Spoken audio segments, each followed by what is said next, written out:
itu banyak, hampir 3/4 dari Jepang. Kita hari ini mempunyai keuntungan soalnya. Kita itu kalau di dunia itu nomor 4 di dunia penduduk kita, pakai. Dan kebanyakan yang saya tahu orang-orang yang sudah keluar negeri, tanda kutip itu keluar negeri, bukan ke Malaysia atau Hong Kong. Mereka orang-orang pintar, apalagi yang ke Eropa dan nggak mau pulang. Gara-gara alasannya aku nyambut gayo Indonesia. Padahal di sana ya kerjanya kontrak, nggak ada pegawai negeri, nggak ada mereka kontrak, tapi kontraknya gaji besar, bukan kontrak kayak kita. Mereka dikontrak 1 tahun, 2 tahun dengan gaji yang cukup besar. Nah, peluang saat ini adalah menggerakkan milenial, menggerakkan generasi muda untuk mengembangkan desanya masing-masing, membuat wisata masing-masing, membuat UMKM-nya masing-masing gitu. Itu menurut saya yang sering saya keluarkan di mana-mana, karena kemarin baru saja saya meneliti itu ternyata UMKM yang ada di Lamongan, maksudnya di kota Lamongan itu 358 UMKM, dan itu nanti akan bisa menggambarkan suatu keadaan Kabupaten Lamongan itu sendiri secara umum. Jadi kalau kita ngomong inilah kesempatan kita bagi suatu desa untuk mengembangkan lewat generasinya. Pak, saya ini kan sudah tua dan lain sebagainya, kasih motivasi, kasih dorongan, ajukan itu. Apalagi program-program yang dilakukan oleh PDI, jujur dukung kegiatan itu, sangat mendukung kegiatan itu. Jujur, karena saya tahu sendiri program-program yang dilakukan oleh yang lain itu. Karena biasanya setelah program selesai urusan. Hari ini enggak, kita harus program selesai, harus dilakukan pemberdayaan masyarakat. Masyarakat harus dibina beneran, masyarakat harus dikembangkan. Apalagi hari ini PDI yang bergerak, berarti masyarakat PDI yang harus hidup di desanya masing-masing. Lewat apa? Program yang sudah dijalankan oleh pusat. Jadi itu. Tidak hanya proyek setelah proyek selesai. Hari ini enggak, proyek selesai, pemberdayaan berjalan. Itu yang harus kita manfaatkan hari ini. Terima kasih, itu saja yang bisa saya sampaikan karena banyak pemateri. Saya kembalikan lagi kepada Pak Usai. Baik, terima kasih Pak Adit atas prolog awalnya dan berkah barokahnya. Adit, kami sering kepataan ke sini mengumpulkan batu yang kita tumpuk-tumpuk ini bersama Pak David dan masyarakat. Alhamdulillah, puji Tuhan, Unisra akan bangun kampus 3 yang di barat lapangan. Maka untuk anak selatan, masyarakat Lamongan Selatan yang benar-benar kepingin kuliah S1 gratis sampai lulus, nanti kita akan fasilitasi daftarnya lewat Pak Adit. Itu ya, mau kuliah lagi monggo. Tapi kalau dodolan es krim nanti. Baik, selanjutnya adalah kepada Mas Muslimin, ceritakan awalnya kok jadi YouTuber terus tahu-tahu rezekinya ganteng ini sampai mana nih bapak nih, misalnya itu artis sosialitas covering upload wabit ya upload, monggo Mas Muslimin. Bismillahirrahmanirrahim. Assalamualaikum warahmatullahi wabarakatuh. Om Swastiastu, Namo Buddhaya, Salam Rahayu, Salam Kebajikan. Alhamdulillah, alhamdulillahirabbil alamin. Puji syukur kehadirat Allah SWT yang mana beliau memberikan kesehatan dan keselamatan sehingga kita bisa mengikuti kegiatan yang sangat manfaat ini, yaitu Sarasihan Pemuda Berdaya yang dilaksanakan oleh DPC PDI Perjuangan Kabupaten Lamongan. Di era ini adalah era global ya, dari kemajuan teknologi yang sangat pesat ya, tidak luput dari media sosial yang ada, mulai dari TikTok, mulai dari Facebook, YouTube dan lain sebagainya. Nah, di situ kita dituntut harus bijak untuk memanfaatkan media sosial yang ada ya, khususnya untuk pemuda-pemuda yang saat ini mungkin belum dapat pekerjaan, harus bisa memanfaatkan media sosial yang ada, seperti halnya bisnis online. Nah, di sini saya menceritakan sedikit tentang kisah saya sebagai seorang YouTuber. Nah, dulunya saya itu pegawai perbankan ya, mulai tahun 2011 sampai tahun 2021. Saya pegawai perbankan. Di sini di pertengahan 2016 itu saya juga membuka usaha baru, waktu belum kenal namanya YouTube dulu itu buka namanya warung kopi Giras sama ada nasi goreng. Nah di sini nasi goreng itu saya juga nggak pernah di kuliner, nggak pernah sama sekali di kuliner. Dan itu juga saya ada kemauan dan tekad. Di situ saya mencoba. Pertama kali saya buka itu banyak yang komplain, katanya nasinya kurang matang, katanya bumbunya kurang asin dan lain sebagainya. Dan di situ saya juga berbenah. Saya di situ berbenah dan mencari resep. Setelah waktu pandemi itu banyak sekali PHK dari karyawan pabrik dan semua itu banyak sekali PHK. Di situ saya berpikir, saya waktu itu belum di PHK, nanti cuma jaga-jaga saja ya. Jadi saya mau namanya itu dulu saya buat channel namanya itu YouTube ya, namanya YouTube. Jadi di situ saya tahun 2020 saya pertama kali itu buat YouTube. Di situ juga saya antara kerja di perbankan dan kerja di mempunyai usaha. Jadi pagi saya itu kerja di perbankan, saya buka warung kopi sama nasi goreng itu jam 5 sore sampai jam 2 pagi. Itu saya lakukan beberapa tahun. Nah setelah saya kenal YouTube, di sini saya memanfaatkan YouTube ini. Yang penting itu modal saya cuma satu, niat. Dan modal yang pertama itu nggak banyak. Kalau ngomong di YouTuber atau di online itu nggak banyak. Saya hanya modal HP yang harganya waktu itu 800.000. Kalau saat ini teman-teman kalau teman-teman saat ini pasti HP itu sudah punya ya. Nah itu kita harus bisa memanfaatkan semaksimal mungkin ya. Dan di sini di YouTuber itu semua kalangan, enggak semua pemuda. Di Lamongan juga ada, dulu pernah saya ajari, pernah jadi mentor itu Pak Purnomo Belajar Baik Polisi. Itu gajinya berapa sekarang? Itu kurang lebih sekitar 300 juta. Itu saya yang secara teknisnya ya, secara teknis saya belajar. Cuma kontennya sudah bagus. Guru Neri bagi saya. Iya. Aktor itu. Iya. Yang Nah itu kontennya sudah, memang kontennya sosial sudah bagus. Jadi tinggal cuma dulu saya ngajari cuma secara teknis, bukan secara konten pribadinya. Kalau pribadi Pak Purnomo sudah punya istilahnya sosial sudah tinggi ya kan. Jadi cuma secara teknis, secara pembuatan channel YouTube sampai dan lain sebagainya. Saya cuma mungkin gajinya saya nggak ada seperempatnya lah saya dari itu lah. Nah dari situ saya harapkan dari teman-teman itu dari semua kalangan ya, ini bukan hanya pemuda saja. YouTuber itu bisa dilakukan semua orang, kegiatan sehari-hari maupun kegiatan-kegiatan pekerjaan ya. Saya kalau konten saya pribadi itu adalah khusus tentang sejarah, budaya dan kearifan lokal seperti Candi Patahan juga nanti saya juga akan meliput juga sekalian ke sini. Jadi menyelam sambil minum air. Nah, di sini saya harapkan di teman-teman itu bisa memanfaatkan media sosial yang ada, dimanfaatkan semaksimal mungkin ya. Kalau nanti secara teknis nanti bisa hubungi saya masalah untuk menjadi seorang YouTuber. Nah, teman-teman atau bapak-bapak, saya melaksanakan sebagai YouTuber ini mulai tahun 2020 sampai dengan tahun 2021 ini. Nah itu saya pribadi itu melakukannya itu dengan niat, dengan modal HP saja. Jadi tidak membutuhkan modal yang banyak, HP saja sudah bisa. Ya. Dari situ saya 3 bulan pertama dari awal saya nggak ada gaji dari YouTube, tapi saya modal nekat, modal usaha aja. Dari perjalanan sekitar 2 tahun saya sebagai YouTuber itu 3 bulan pertama itu saya nggak gajian. Tergantung prosesnya, nanti bisa lebih lama, bisa lebih cepat. Saya 3 bulan pertama nggak gajian, dan gajian pertama saya itu alhamdulillah di atas UMR gajian pertama itu. Terus selanjutnya lambat laun kita kan seperti halnya kita menanam padi, kita harus memupuknya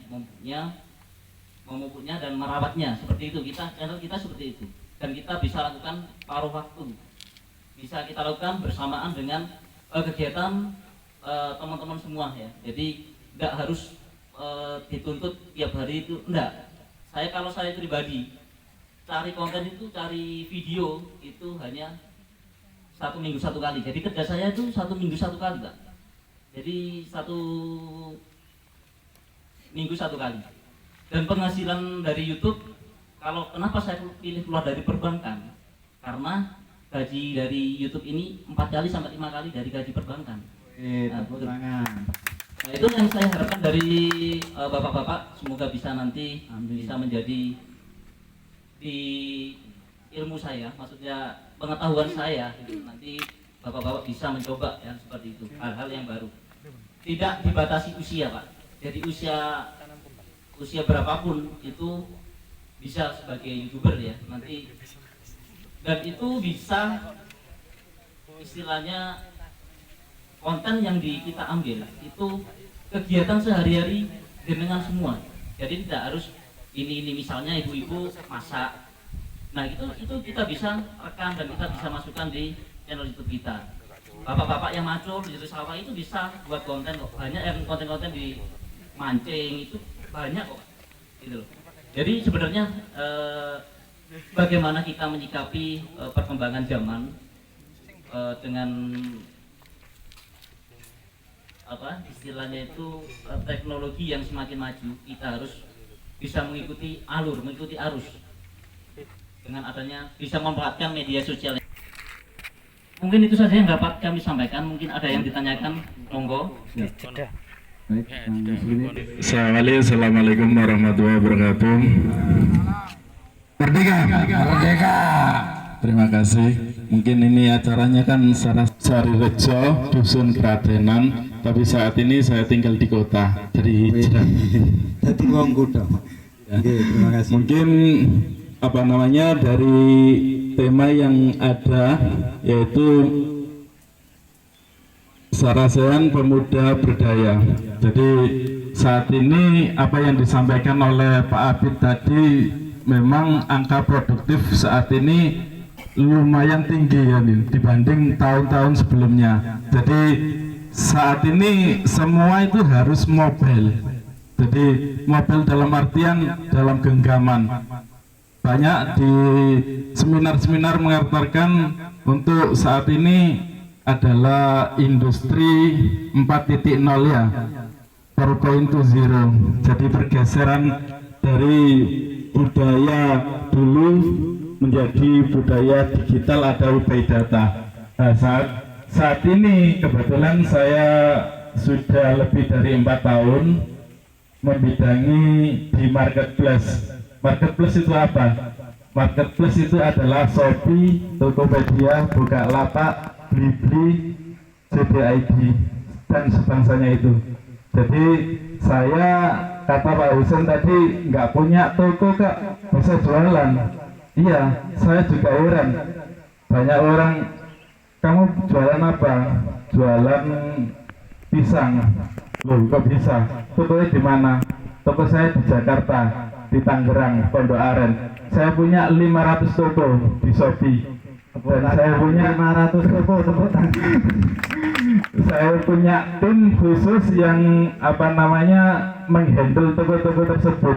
Jadi saya punya admin, satu admin pegang 50 toko, tapi tidak ada di Lamongan. Toko saya di Pondok Aren, Tangerang sana. Jadi ketika nanti ada orang beli, nanti ditangani oleh admin kami. Admin kami mencarikan barang di Tokopedia, intinya oper, seperti kulaan iwak di pasar iwak, sore didol di pasar kebul, semacam kayak gitu. Jadi saya kulaannya di Tokopedia, saya jual di Shopee, seperti itu. Jadi hanya saya mengambil keuntungan dari margin yang saya dapat dari Tokopedia, saya lanjut ke Shopee. Jadi seperti itu. Jadi kalau saya rasa saat ini ya sudah trennya lah, kalau orang-orang COD biasanya banyak raja jalanan sekarang kan ekspedisi ya. Jadi bisnis raja jalanan sekarang ekspedisi.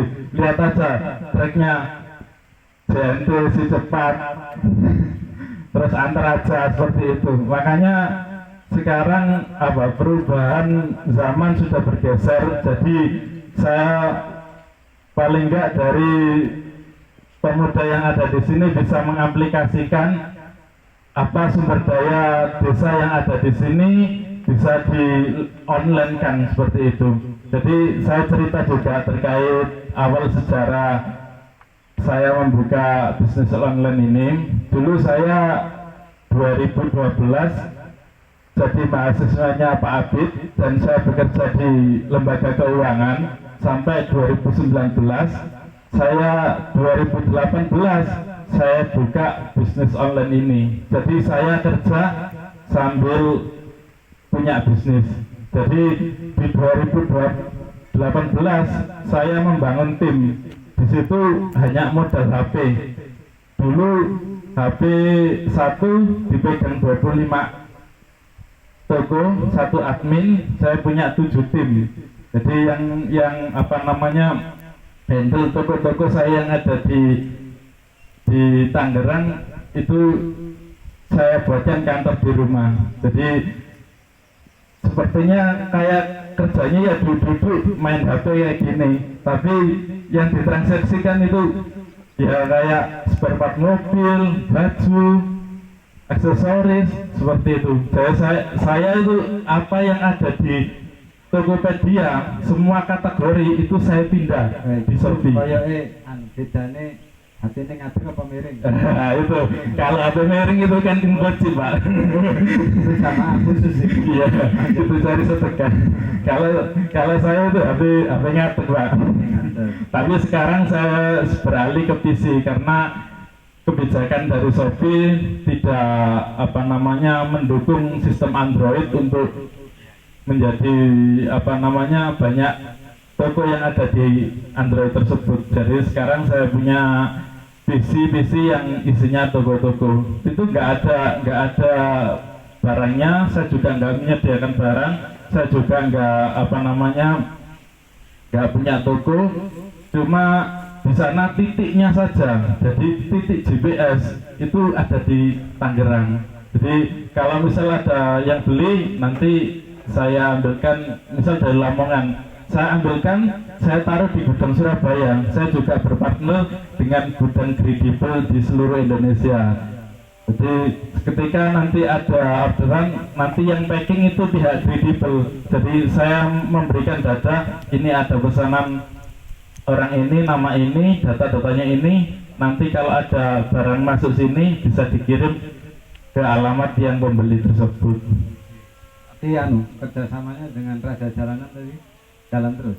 Iya, masih jalan. Karena itu saingannya Gajah Duduk, Gajah Oleh.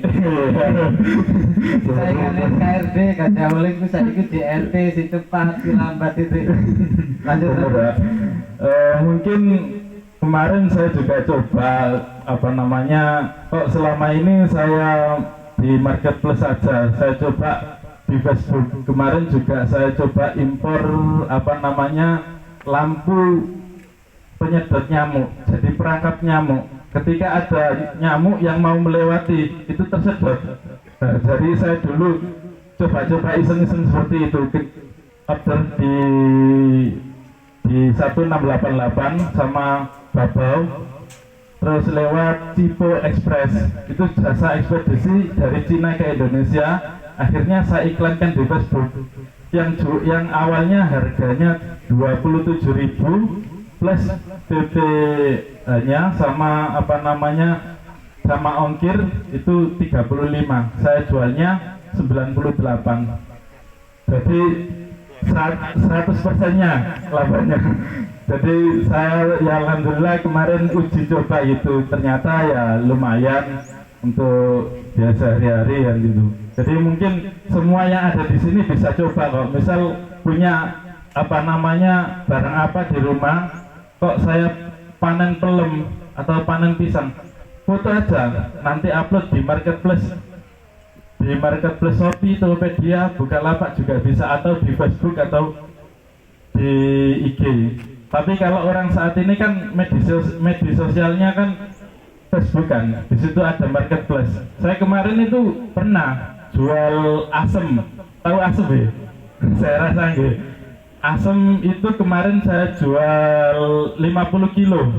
Kan kebetulan di rumah punya 4 buah asem, kemarin lagi panen. Saya bawa ke rumah kota, saya foto jebret, saya upload di Facebook harga 30.000 per kilo. Ternyata chat yang masuk, loh kok wong gelaga, mas asumnya masih ada, bongkaran geneng, mas asumnya masih ada. Alhamdulillah semuanya habis dengan laku dengan cepat, karena proses menjual itu tidak sesulit apa yang dibayangkan orang-orang. Tinggal upload. Saya rasa kalau ada kemauan di situ pasti akan bisa. Bisa bantu ngetel mbako gak? Nah, bisa. Oh mbak, itu ada yang ngomong, halo guys, mbako bu gak payu, itu tenang sih. Tapi kudu dilabeli, Pak. Oke, boleh. Jadi sekiranya apa ya, kata-kata halo guys gitu gak ada? Nggak ada. Mungkin apa namanya, sebelum saya tutup saya gimana, Pak? Jadi karyawan piro sampe ya? Kebetulan ini lagi pemindahan Android ke PC, tinggal 5. Saulane piro bayar ini?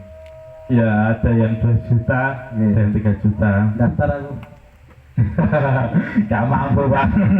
Bayar barusan. Ya, Tergantung sih, itu kan presentasi, Pak. Jadi saya tidak memberikan nominatif harga nominatif gaji pokok, tapi presentasi dari pencapaian seperti itu. Jadi mungkin dari bapak-bapak yang di sini yang ingin berwirausaha di online bisa kok, dengan syarat paling tidak upload 1 hari itu pasti ada, paling nggak 1 minggu upload. Kalau memang nanti dalam 1 minggu kok nggak laku, nggak ada yang order, ganti produk lain, seperti itu. Soalnya saya kemarin coba asem sama singkong, ternyata saya ambil singkong di sawah itu harga 2.000, saya jual 2.500, itu masih laku lewat marketplace Facebook. Jadi mungkin itu kemudahan era saat ini bisa dicoba untuk semuanya yang ada di sini, karena ya jangan sampai kita jadi penonton bukan jadi pemain gitu. Ya mungkin itu saja Pak Husain yang dapat saya sampaikan. Terima kasih. Saya akhiri. Assalamualaikum warahmatullahi wabarakatuh. Assalamualaikum warahmatullahi wabarakatuh. Nang melon dhisik ya. Jadi melon sampean niku sak pira gedene, sak bal ta sak lembungan. Terus nang Brondong kuwi kok iso tandur melon, padahal ya watu nang kono dicedhek segoro. Nang kene iki ya watu, kira-kira lemahe ki apian kene apa apian kono. Monggo Mas Mawardi. Assalamualaikum warahmatullahi wabarakatuh. Alhamdulillah, wala haula wala quwata illa billah, amma ba'd. Puji syukur kita aturkan kehadirat Allah Subhanahu wa taala yang telah memberi rahmat dan nikmat kepada kita semua, sehingga kita bisa berkumpul pada siang ini dalam kondisi sehat walafiat. Kedua kalinya sholawat serta salam mudah-mudahan tetap tercurahkan pada baginda Rasulullah SAW yang telah menjadi turi tauladan bagi seluruh umat manusia.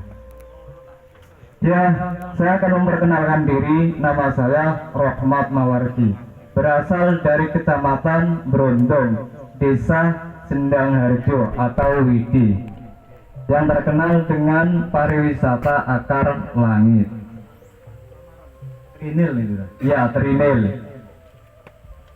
Ya, saya berjalan-jalan dari bawah sampai atas melihat potensi atau SDM di sini ya, sumber daya alamnya sangat bagus sebenarnya untuk tanaman hortikultural, baik untuk tanaman melon, semangka, belewa, dan lain sebagainya. Karena apa ya? Kuncinya dalam dunia pertanian atau sektor pertanian adalah mata air. Masalah lahan subur dan tidak subur itu bisa dikelola. Bahkan pertanian sekarang ya, pertanian modern, cara bercocok tanamnya tidak menggunakan media tanah, tapi menggunakan media air. Sudah sering ya didengar ya istilahnya tanaman hidroponik atau aeroponik. Kita kaget kenapa bisa karena nutrisi yang dibutuhkan ya sudah cukup ya. Tinggal kita bagaimana ya kita melangkah untuk memulai sebuah wirausaha. Mungkin dulu dari kecil ya, tapi lama-lama dengan berjalannya waktu tentu kita bisa dengan besar. Sebenarnya untuk budidaya tanaman melon ya itu mudah sekali ya, asal ada satu orang atau dua orang yang memberi gambaran atau panduan cukup. Insya Allah dalam perjalanan pasti berhasil. Karena apa ya, potensi Lamongan ini sangat bagus, terutama daerah selatannya. Daerah Pantura saja itu bisa, apalagi daerah selatan. Padahal kalau kita melihat geografis ya, tanahnya itu lebih subur daerah selatan daripada daerah Pantura, khususnya Kabupaten Lamongan. Ya, untuk budidaya tanaman melon ya perlu kita mengacu ya pada aspek-aspek yang perlu diperhatikan, baik dari pembenihan ya, dari pembenihan, pengelolaan lahan sampai perawatan dan finishingnya adalah penjualan. Kita bisa bekerja sama dengan fresh food ya, yang terkenal dengan buah segar. Itu sering masuk dalam desa Wide atau Sendang Harjo. Produk melon sampean mlebu nang kono itu. Masuk ya, masuk dalam fresh food itu. Apa itu fresh food? Apa Pak? Penyimpanan. Iya, penyimpanan. Terus ditulis nang dia gitu. Nah, setelah kita launching ke fresh food ya, itu terserah pihak sana. Iya, kerjasamanya seperti itu.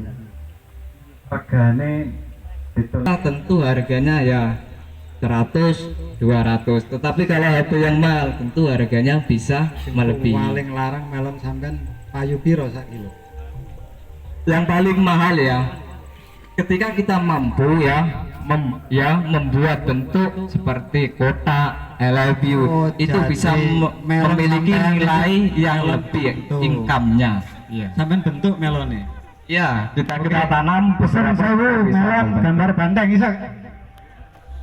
bisa. Oke, bisa. Tapi panennya 2024 kan. Oke, lanjut monggo. Ya.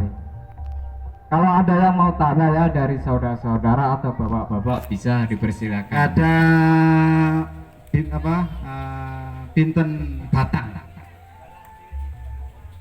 Oke, batang. Berapa batang? Ya, ketika kita tanam ya dalam luas lahan 100 ya, bumi 100 Bumi itu 100. misalnya ya, kita bisa tanam populasi 2000 atau 2500. Panen adalah 2 bulan. Panennya cepat, Pak. 2 bulan. Modal yang dihabiskan ya untuk tanam populasi 3.500 itu menghabiskan modal 10. Ketika goal ya melon kita itu 4 kali dari modal yang kita keluarkan. Berapa kali panen? Dalam 1 tahun bisa beberapa kali karena dalam 2 bulan sudah panen. Tiap 2 bulan sekali kita panen. Bibitnya khusus loh, betul. Bibitnya banyak Pak, terserah kita mau pilih benih apa ya. Baik, nanti di Sugiyo itu juga petani melon, juga akrab dengan Pak Uda. Pak Uda ini juga petani melon. Ya, kita perlu garis bawah ya ketika kita berbudidaya tanaman hortikultural khususnya melon. Memang dibagi menjadi 2 ya, ada melon net dan melon yang halus. Kalau daerah Beruntung sering tanam yang melon halus daripada yang net, karena melihat harga itu lebih tinggi yang halus daripada yang net. Oke, siap. Iya. Cukup? Cukup dari saya. Oke, monggo. Ada lagi? Saya akhiri. Assalamualaikum warahmatullahi wabarakatuh. Waalaikumsalam. Aku yakin ini gak asli wisata. Oke, kami berpikiran, kami dari PDI Perjuangan berpikiran sejak awal Lamongan ini punya tinggalan peradaban tua yang luar biasa, baik Hindu maupun Buddha. Jadi kalau Lamongan ini ada peradaban tiga, utara didominasi Kesultanan, tengah ke selatan ini adalah Hindu Buddha, dan kami yakin seyakin-yakinnya tidak mungkin nenek moyang kita bisa hidup di zaman seribuan tahun yang lalu bisa bertahan di sini. Salah satu tinggalannya adalah ada di utara kita, Candi Pataan oleh Kerajaan Kahuripan Airlangga, dan Kang Wisnu ini asli arek Pataan, domisilinya. Kami minta semangat Pok Darwisnya, kelompok sadar wisata, karena di sini juga ada yang teman-teman calon Pok Darwis sekitaran Pataan ini. Monggo Mas Wisnu diceritakan tentang Pok Darwis dan Taman Airlangga serta Airlangganya sendiri. Terima kasih, monggo. Terima kasih Pak Ustaz atas kesempatannya. Assalamualaikum warahmatullahi wabarakatuh. Salam sejahtera untuk kita semua.